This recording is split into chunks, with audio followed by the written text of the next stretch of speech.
Panglima TNI Jenderal Andika Perkasa buka suara terkait dengan dugaan spionase yang dilakukan oleh 3 warga negara asing atau WNA di Kabupaten Nunukan, Kalimantan Utara. Terkait dengan hal tersebut, Jenderal Andika Perkasa mengatakan pihaknya akan hati-hati dalam pengungkapan kasus ini. Sebagai informasi, 3 WNA tersebut ditangkap di perbatasan Indonesia-Malaysia karena mengambil gambar secara diam-diam di area TNI AL. Dalam konferensi pers pada Minggu 24 Juli, seperti dikutip dari Kompas.com, Andika Perkasa mengaku belum mendapat laporan resmi terkait penangkapan tersebut sehingga tak mengetahuinya secara persis. Meski begitu, Andika berjanji akan melakukan pemeriksaan secara proporsional dan hati-hati. Untuk diketahui, 3 WNA tersebut ditangkap di Pulau Sebatik, Kabupaten Nunukan pada Rabu 20 Juli.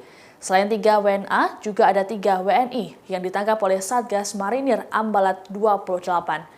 3 WNA tersebut yakni Leo bin Simon berusia 39 tahun, warga Sabah, Malaysia, Ho Jin Kiat berusia 40 tahun, warga Kinabalu, Malaysia, dan Chi Dongpai berusia 45 tahun, warga Shanxi, China.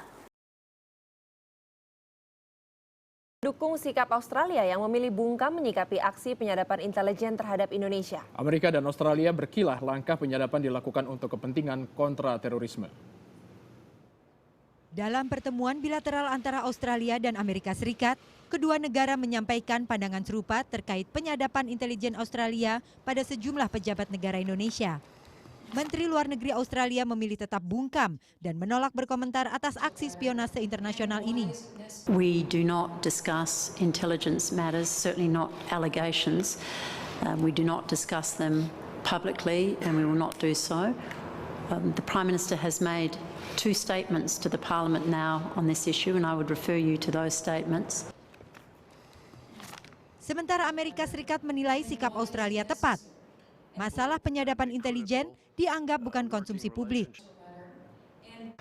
But whatever has been or not been released or being discussed in the papers, I believe, as I think our friends in Australia do, is a matter of intelligence and intelligence procedures, and we don't discuss intelligence procedures in any sort of public way at this point in time, certainly, unless the President indicates otherwise, but that's where we are.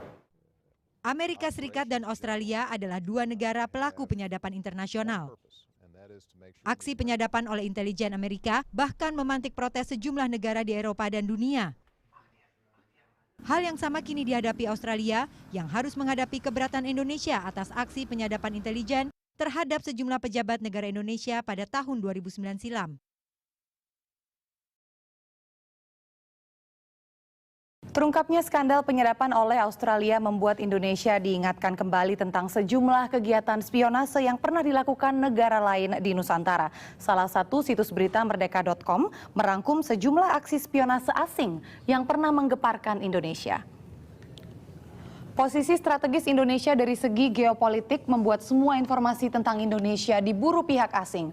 Kasus spionase asing pertama terungkap di tahun 1950-an saat pemberontakan PRRI Permesta. Seorang tentara Amerika yang ditugasi CIA membom armada Angkatan Bersenjata Indonesia justru tertangkap setelah pesawatnya ditembak jatuh oleh Angkatan Udara.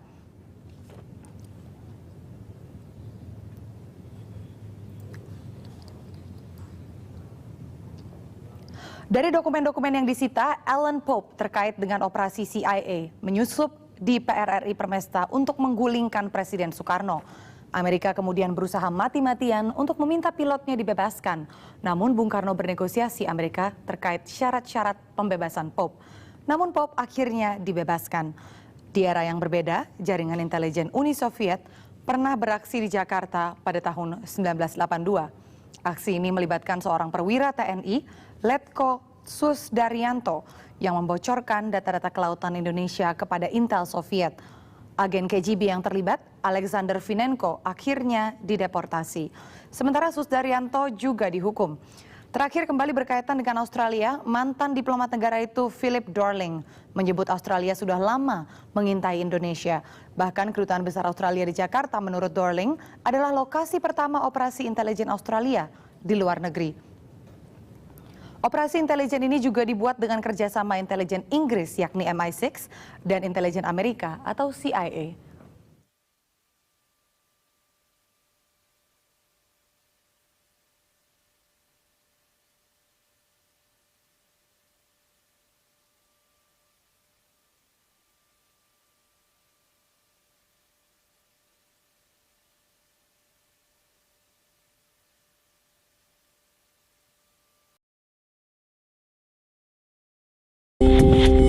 Ada pula foto tanker Iran Empty Horse yang terjerat pidana pelanggaran alur pelayaran di perairan Kalimantan pada Januari 2021. Gassam juga beberapa kali berkomunikasi dengan teman di Batam terkait pembebasan tanker milik Iran.